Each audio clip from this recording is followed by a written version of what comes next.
नमस्कार, मेरा नाम है डॉक्टर पूरू धवन और आज इस वीडियो में हम आपके ही एक क्वेश्चन का आंसर देने वाले हैं। YouTube की वीडियोस में किसी ने कमेंट किया था कि किटनिन और यूरिक एसिड के बीच में रिलेशनशिप को हमें समझाओ, तो उसी को आज मैं समझाने की कोशिश करूंगा कि क्यों जब किडनी खराब होती है तो किटनिन बढ़ता है, यूरिक एसिड भी साथ में बढ़ता है। तो किडनी जो हमारा है, हमारी किडनी का काम क्या है? खून को साफ करना, खून को साफ करके जितनी भी गंदगी बन रही है उसको बॉडी से बाहर निकालना। हम हर दिन रोज दिन में 3 बार 4 बार खाना खाते हैं। जब हम खाना खाते हैं तो उसमें बहुत सारा वेस्ट मटेरियल बनता है। कुछ वेस्ट मटेरियल हमारे स्टूल के रास्ते निकल जाता है, बट कुछ ऐसा होता है जो हमें यूरिन के रास्ते निकालना होता है। नंबर 1 थिंग, हमारी बॉडी में जब कोई खाना या प्रोटीन ब्रेक डाउन होता है, उससे एनर्जी बनती है, तो उसमें भी वेस्ट मटेरियल बॉडी में तैयार होता है। जब हमारी बॉडी प्रोटीन का इंटेक करती है, प्रोटीन को यूज करती है, तो उस प्रोसेस के अंदर भी यूरिक एसिड बनता है। अब ये जो यूरिक एसिड है, इसको बॉडी में अगर हम इकट्ठा करते रहेंगे तो हमारे जॉइंट्स में, छोटे जॉइंट्स में पहले इकट्ठा होना शुरू होगा, यहाँ पे दर्द होना शुरू होगा और हमारी हड्डियाँ मुड़नी शुरू हो जाएगी। इसको आप उन पेशेंट में देख सकते हो जिनके अंदर किडनी खराब नहीं है, बट उनमें यूरिक एसिड की एक्यूमुलेशन ज़्यादा होती है, जिसे हम गाउट भी कहते हैं। उनकी रिपोर्टों के अंदर क्रिएटिनिन की वैल्यू नॉर्मल आती है, बट यूरिक एसिड बढ़ा हुआ आता है और उसकी वजह से उनके जो छोटे छोटे जॉइंट्स हैं, हाथ की उंगलियां, पैर की उंगलियां, घुटने, कंधे, ये सब दुखते हैं, बहुत ज़्यादा दुखते हैं। मगर एक किडनी फेलियर पेशेंट में क्या हो रहा है कि किडनी के कम काम करने की वजह से गंदगी बॉडी से कम बाहर जा पाती है।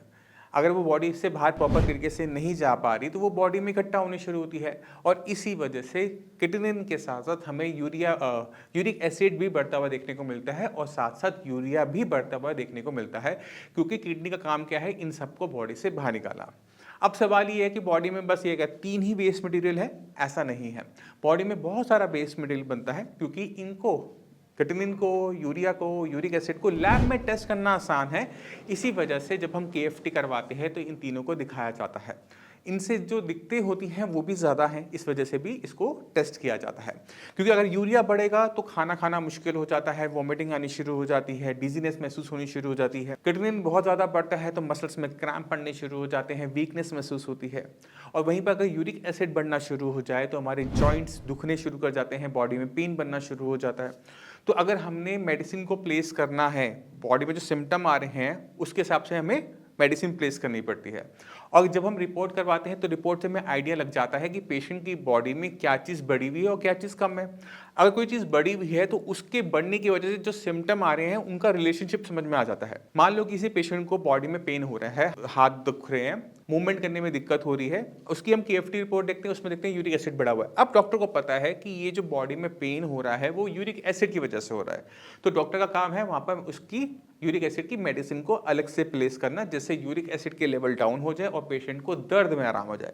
अब दर्द में आराम जो हमने ले लिया, उससे किडनी तो ठीक नहीं हो रही, बट जो हमारा पेन की दिक्कत थी, जो हर टाइम पेन बना रहता है, उसमें आराम आ जाता है। इसी वजह से तीनों चीज़ों को बहुत इंपॉर्टेंट तरीके से आपकी रिपोर्टों में देखा जाता है। इनका कोई डायरेक्ट रिलेशनशिप नहीं है, इनका रिलेशनशिप किडनी के साथ है, क्योंकि दोनों को बॉडी से बाहर किडनी निकालती है। अगर किडनी कम काम कर रही है तो बन तो उसी अमाउंट में रहा है, बट वो बॉडी में इकट्ठा होता जा रहा है, जो कि हमें केएफटी रिपोर्टों में दिखता है। मैं उम्मीद करता हूँ इस वीडियो से आप समझ गए होंगे यूरिक एसिड और किटनिन के बीच का रिलेशनशिप। फिर भी माइंड में कोई डाउट हो, कुछ भी पूछना चाहते हो, डॉक्टर्स अवेलेबल है, मैं भी अवेलेबल हूँ, आप आ सकते हैं, मिल सकते हैं। आप इसी के साथ आप सभी से मैं चलने की आगे चाहूँगा। मिलते हैं अगली वीडियो में, तब तक के लिए नमस्कार।